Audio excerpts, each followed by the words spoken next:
Thank you. Colby Smith with the FT. You've described calls for widespread tariffs as deeply misguided, and the IMF today has warned that such policies will dent global growth. Can you elaborate more on the near-term economic impact of these policies and over a longer time horizon? How concerned are you about the potential impact of the dollar's status as the world's reserve currency?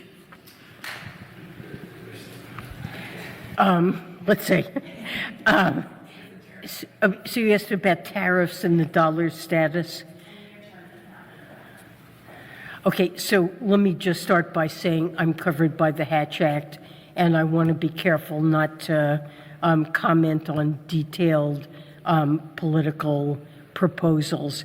But generally, I feel strongly, and I believe I'm in good company, that virtually all economists understand that when there is a broad-based program of tariffs at high levels, that will be reflected in domestic prices, higher domestic prices for those goods, and will have a very significant negative effect on consumers and also the competitiveness of firms that rely on imports of intermediate goods for their own production.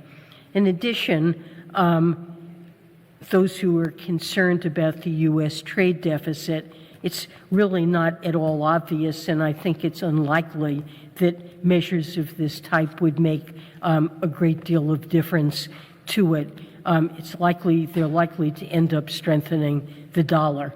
But I think it would have a very negative impact on the United States, on Americans who work in export industries, on consumers, and is a misguided approach.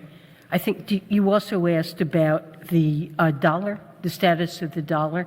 So I believe that the status, it is important to the United States that the dollar is and remains the world's primary reserve currency. And the status of the dollar, in my view, is really grounded in our strong macroeconomic performance, low inflation, institutions, strong capital markets, rule of law, and very deep and liquid capital markets.